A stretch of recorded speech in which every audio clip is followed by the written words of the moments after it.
Vamos ver então algumas melhorias efetuadas no Adjunct Framework 7.1 e 7.2. Bom, vamos começar com as melhorias da versão 7.1, que foi lançada já há um tempo atrás, porém não fizemos vídeos naquele momento sobre a 7.1, então vamos aproveitar para fazer um vídeo conjugado da 7.1 com a 7.2. Por quê? Porque a versão 7.1 ela foi lançada logo depois da 7.0, mas com o foco de correções de bugs. A 7.0 foi uma versão que trouxe muita melhoria, ela deu um salto grande, porém, obviamente, quando a gente dá um salto grande é necessário fazer um ajuste ali na frente, né? Então a 7.1 foi essa versão com correções de falhas que vieram junto com a 7.0 e foram percebidas um pouco depois. Mas mesmo assim teve algumas novidades que a gente vai explicar nesse vídeo, mas o foco desse vídeo é a versão 7.2 que a gente vai falar logo em seguida. Você pode ver no cantinho do vídeo o número da versão a qual cada trecho do vídeo ele se refere. Okay?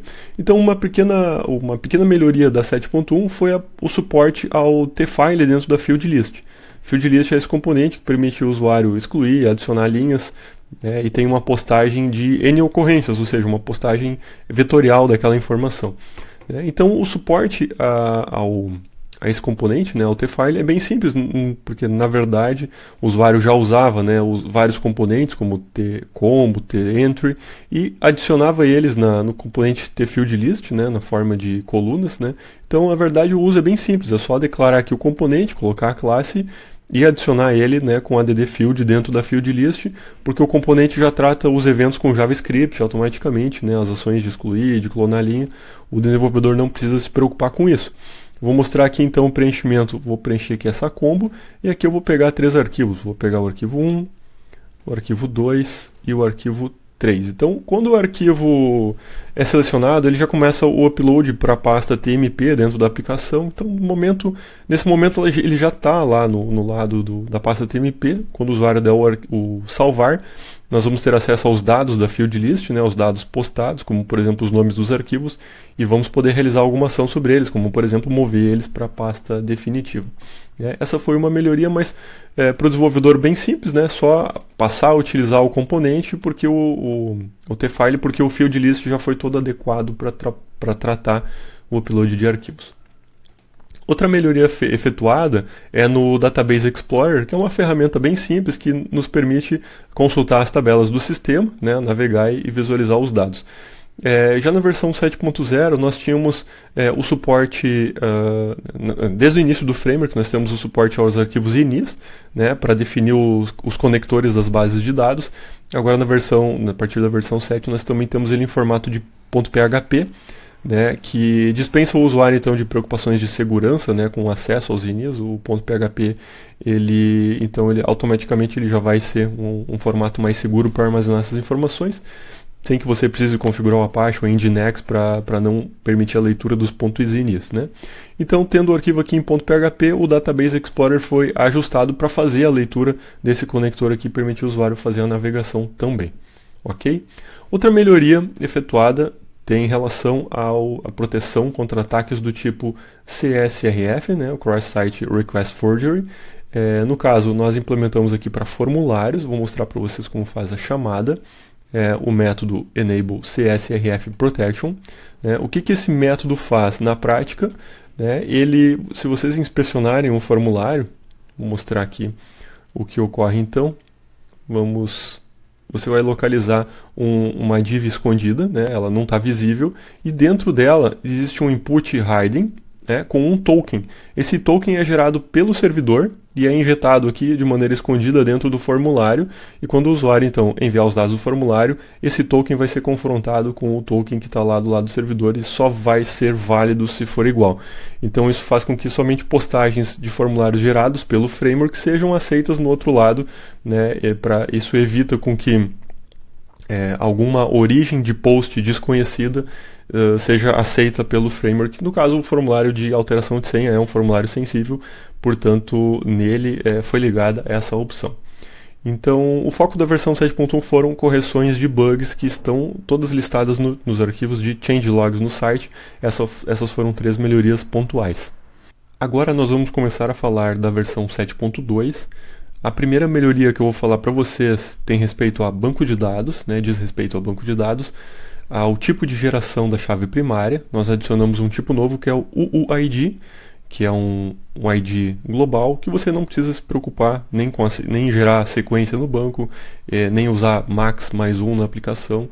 É um tipo de identificador único global que você então não vai precisar se preocupar e facilita algumas questões, como por exemplo escalabilidade horizontal do banco de dados.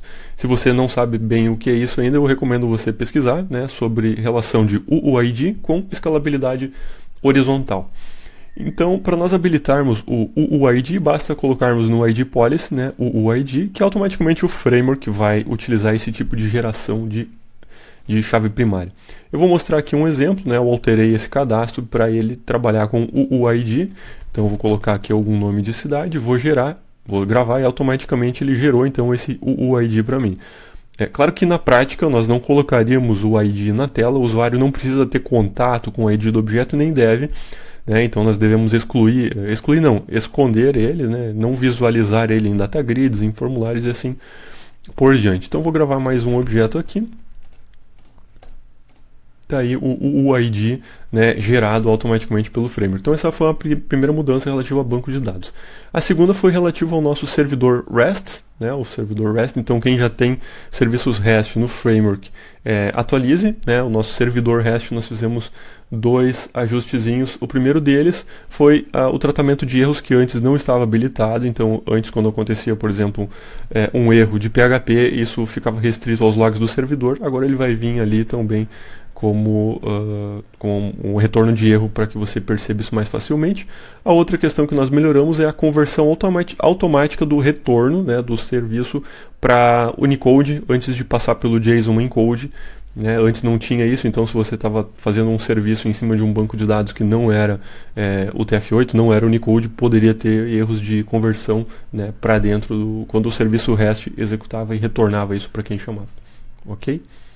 Bom, continuando então com as melhorias da versão 7.2, agora nós vamos falar de Field List, que é um componente muito usado pelos desenvolvedores, né, que utilizam o framework, principalmente em telas como, por exemplo, Detail de um mestre detalhe, né, ou telas que você precisa cadastrar várias ocorrências de algum objeto, gerar alguma coisa em lote, né, sempre que você precisa dar flexibilidade para o usuário de adicionar e excluir registros. Então, nesse componente foram realizadas uma série de melhorias que eu vou explicar para vocês cada uma delas agora. Vamos lá então. Primeira melhoria é um método novo que antes não tinha, chamado add_button_action.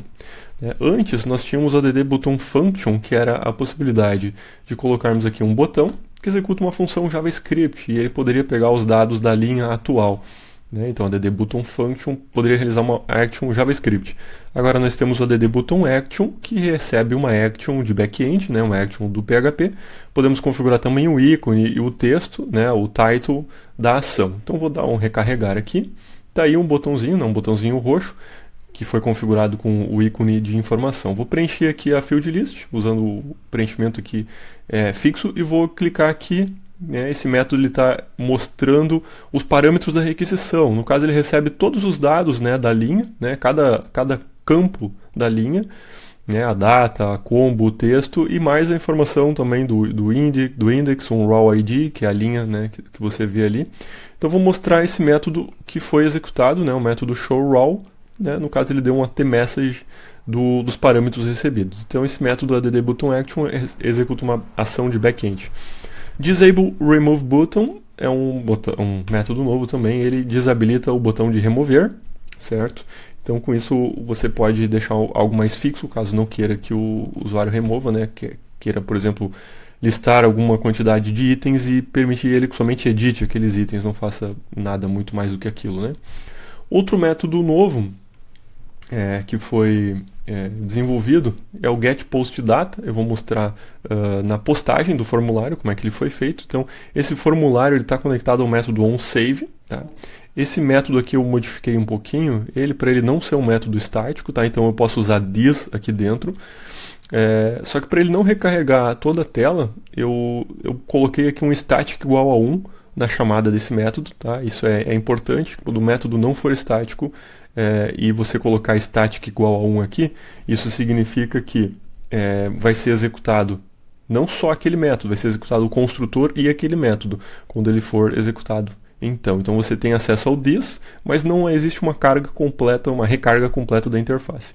Aqui nós fizemos o método getPostData, então da fieldList, né, desse componente, que é um método novo. O que ele faz? Eu vou preencher aqui, então eu vou clicar no Save. No lugar de retornar na forma anterior, né, na forma de lista de variáveis mais corrida, ele retorna um vetor de objetos onde cada posição é um objeto que tem os atributos daquela linha, né? Então fica um pouco mais fácil de você dar um for each, né, nesse retorno, né, de gravar esses objetos na base de dados. Ele já vem cada linha no formato de objeto prontinho para você manipular. Então esse é o método getPostData.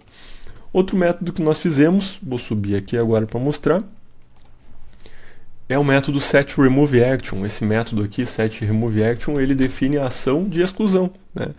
Até então, a ação de exclusão, o que ela faz? Ela só exclui aquela linha e automaticamente ela não vai na postagem. Agora você pode definir uma action de back-end, né? Uma action de PHP, um ícone e um title. Eu vou executar aqui uma ação que eu chamei de actionX. O que ela faz?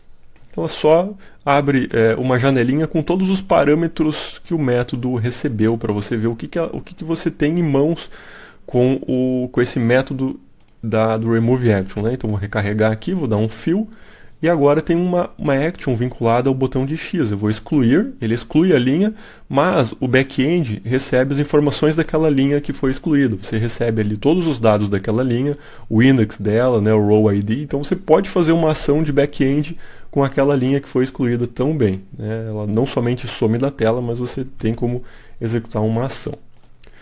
O add clone action, da mesma maneira ele foi aperfeiçoado, né? Até então o add clone action ele só clona a linha anterior de maneira vazia, né? Eu vou recarregar aqui, vou dar um fill e vou dar um clone. Ele só clona a última linha, ele reseta os componentes, né? Mas ele faz uma linha vazia. Agora, não somente você pode chamar o add clone action, mas definir uma action de back-end, um ícone e um title para ele. Com isso, o que vai acontecer? Vou dar um fill aqui. Quando você der um add clone action, você vai ter acesso a todos os dados Você vai poder executar uma ação de back-end, mas também vai ter acesso a todos os dados da última linha. Se você precisar fazer alguma transformação ou precisar acessar esses dados, né, sempre que o usuário clonar essa ação de back-end, então vai ter acesso à última linha da field list. Eu vou voltar aqui e vamos explicar o próximo então. Então esse foi o add clone action.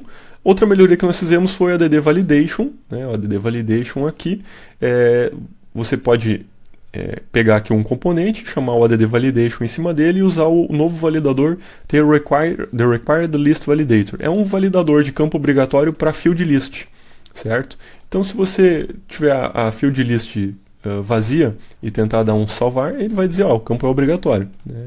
Então realmente você vai ter que preencher todas as ocorrências, né? Quando preencher todas as ocorrências, aí você vai conseguir fazer a postagem, né? Isso antes não tinha, né? Então o add validation, isso só vai funcionar se você fizer desse jeito que eu estou fazendo aqui, né? Um save normal, né? Passando static igual a 1, e o onSave não pode ser estático, né? E aqui dentro você vai usar um try-catch, e aqui dentro você vai chamar o thisFormValidate, né? Então tem que ter o try-catch, tem que ter a chamada do validate, aí então a validação vai funcionar lá em cima. Outra melhoria que nós fizemos, vou subir aqui para mostrar como a gente declara, é criar um campo Unique ID escondido. Se vocês repararem, eu vou recarregar aqui, vou dar um fill e vou dar um post. Está vindo em cada objeto um Unique ID aqui, né? Esse Unique ID realmente é único e quando você clona, ele cria esse Unique ID interno, só que ele não está visível, tá? Como é que a gente fez isso? No caso aqui eu criei um campo Unique, né, que é um hidden, e na hora de adicionar ele na field list, que ele é um hidden, então ele não vai ser exibido. Nós colocamos aqui a cláusula nova Unique ID igual a true, né, uma propriedade que vai dizer que aquele campo é um campo que tem que ser gerado um Unique ID para ele, né? Então, automaticamente quando eu venho aqui e adiciono, né, está sendo gerado um Unique ID escondido para aquela linha, né? Então, você pode usar esse Unique ID na postagem. Se ele já vier do banco de dados, você reaproveita ele, mas o componente garante que vai ser gerado um Unique ID novo sempre que necessário. Ok? Então essas foram as melhorias da field list, né? Em seguida a gente vai para outro componente, mas para que você tenha mais poder, né, de customização em cada espacinho, cada ação que é executada dentro da field list. Bom, seguindo a lista então de melhorias, nós vamos agora falar um pouquinho do componente checklist, que é um componente bastante utilizado para permitir que o usuário possa selecionar registros para sobre esses registros realizar alguma ação e também permite que você possa fazer buscas rápidas em tela, também marcar todos, dentre outros, né? É sempre importante lembrar como é postado o formato, vou tentar postar aqui, mas o cliente é obrigatório, eu vou colocar aqui algum cliente, vou postar, né? Ele é sempre postado na forma de array com os IDs que foram selecionados, né? Quais foram as melhorias realizadas então no componente de checklist? Eu vou mostrar para vocês agora.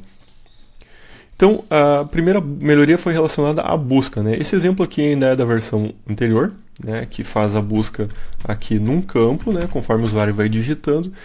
Eu vou mostrar como isso era e como pode ser. Então, como era criando um campo, né, de input e relacionando esse campo de input à checklist, né, com o método enable search, passando o input e as colunas que ele ia filtrar. Agora nós fizemos um método mais simples ainda, que é o seguinte: você pega a coluna que você adicionou e em cima dela você liga o enable search. Só isso, né?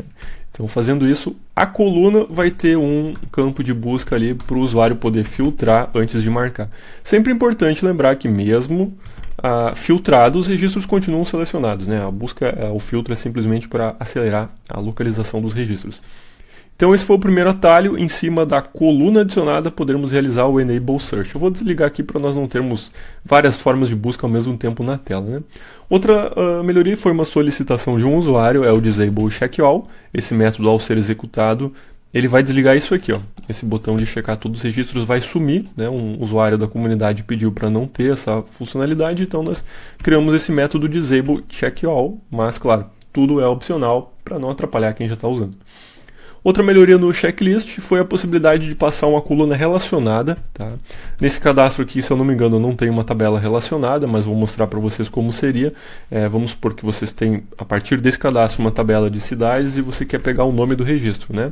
Então, automaticamente, ele vai buscar essa informação relacionada e exibir aqui dentro, né, a partir da tabela relacionada. Então, isso não acontecia até a versão anterior, então foi uma melhoria. Então, essas foram as melhorias do checklist. Bom, vamos seguir aqui, já estamos quase finalizando. Agora vou mostrar uma série de melhorias pontuais em vários componentes. A primeira delas é na Data Grid. Agora nós temos a possibilidade de configurar o lado das ações. Vou abrir aqui o código-fonte e vou acionar o método setActionSide, que vai fazer com que as ações da Data Grid sejam posicionadas à direita e não o default, que é à esquerda.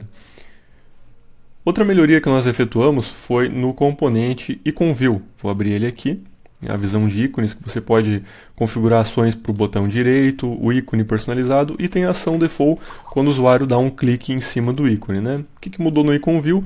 Agora nós podemos habilitar o Enable Double Click, que ao ser acionado, o clique único não vai mais acionar a ação padrão, somente os dois cliques no IconView vai acionar a ação padrão. Então essa foi a melhoria no IconView. Outra melhoria que nós efetuamos foi nas máscaras numéricas de entrada de dados, né? Eu vou aumentar aqui um pouquinho o tamanho para ficar um pouco mais fácil de mostrar. Então aqui no final nós temos um componente para entrada numérica, né? Você pode ver aqui, né? Aceita números grandes. Esse componente aqui, né, ele agora aceita números negativos também, né? O componente utilizado anterior, a biblioteca, ela não conseguia trabalhar bem com valores negativos e também tinha alguns problemas em alguns dispositivos móveis, e agora nós acertamos isso para iOS, para Android e para que no desktop também fique 100% esse componente para entrada de valores numéricos, então, ok? Outra melhoria que foi bastante solicitada diz respeito ao totalizador, né, de mestre detalhes. Eu vou pegar aqui e vou fazer um mestre detalhe rapidinho, né, vou imputar um registro. Ele não tem totalizador, né? Muitos usuários fizeram totalizadores na mão porque nós não deixamos um exemplo pronto no tutor. Agora nós fizemos um método novo que roda em cima da coluna, né? Então, se você tem uma coluna, e nesse caso aqui, nesse mestre detalhe, nós temos uma coluna subtotal que já é uma coluna calculada, né? Ela tem uma fórmula aqui que é a quantidade vezes o preço menos o desconto. Então, basta você fazer isso aqui, ó, em cima da coluna enable total, né? Você vai passar a fórmula, a máscara, né, a pontuação. Eu vou abrir de novo esse exemplo e nós vamos ver como é que ele vai funcionar. Então, vou selecionar aqui uma data, vou selecionar uma pessoa, um produto, uma quantidade, registrei e está lá o subtotal, né? Então, vou adicionar mais um, atualizou, né, na edição da mesma forma e na exclusão também. Qualquer operação vai atualizar o subtotal. Como é que isso aqui foi feito? Foi utilizado uma técnica JavaScript chamada Mutation Observer. Qualquer mudança nessa região aqui do detalhe, né, qualquer mudança mesmo, vai fazer com que dispare o cálculo do subtotal. Então é uma fórmula bem simples de fazer esse subtotal em details, né? Muitas pessoas fizeram manualmente, mas agora nós temos uma forma nativa de fazer isso aí no framework, ok? Continuando então, nós também fizemos uma melhoria no upload de arquivos, né? Agora o componente tFile vai ter um método, tem um método que é o setErrorAction, que você vai poder configurar uma ação, um evento para ser executado caso o upload de arquivo falhe, ok? Outra melhoria diz respeito ao componente de entrada de texto, né, o tText. Nós implementamos o método forCupperCase e forClowerCase da mesma maneira que o tEntry já tinha, né, então agora temos nesse objeto também. Seguindo então as melhorias, nós temos, acessar aqui um exemplo que demonstra esse recurso. Cadastro de produtos, né? Eu vou ligar aqui uma funcionalidade nova agora para vocês, que é o add expand button, né? Um método novo do formulário Bootstrap, né? À medida que nós acionamos esse botão, ele vai criar um botão de expansão no topo do formulário. Esse botão vai contrair e expandir o formulário à medida que é acionado. O método addExpandButton recebe label, ícone e, opcionalmente, um parâmetro startHidden, que vai dizer se o formulário é inicializado, já escondido ou não. Ok? Agora nós vamos para o Kanban, ver algumas melhorias lá. Utilitários Kanban. O que nós fizemos de melhoria no Kanban, então? Vamos lá. O Kanban, agora, nós temos a possibilidade de adicionar uma cor no stage, né? O método addStage recebe agora um parâmetro de cor que não tinha antes, então cada estágio, cada fase pode ter sua cor, ok? Outra melhoria foi feito o método setItemTemplate, né? Atualmente, o que é exibido no meio é o campo Content, que é um campo que a gente passa, né, para o Kanban. Agora nós podemos passar um template HTML e dentro dele injetar variáveis que são os atributos do Kanban a serem exibidos aqui no meio. Então você pode customizar o visual ali do núcleo do Kanban à vontade com qualquer template HTML. Ok? Outra melhoria que a gente fez, né, é no addStageAction. O addStageAction é a ação do stage, né, da fase. Nós temos o ItemAction e o StageAction. O ItemAction, ele já tinha um parâmetro de DisplayCondition. O que é o DisplayCondition? É uma função que vai decidir se aquela ação deve ou não ser exibida, né? Então nós podemos ou não exibir determinadas ações conforme um if que a gente faz em cima do objeto, né?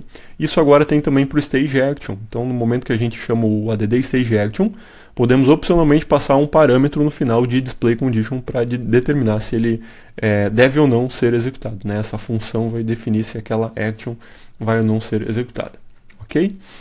Temos outras mudanças, claro, né? Eu convido todo mundo a percorrer os nossos changelogs, que lá as mudanças, bem como as correções de bugs, estão melhor detalhadas, mas em linhas gerais essas são as principais melhorias da versão 7.2, ok? Que foi recentemente lançada. Obrigado.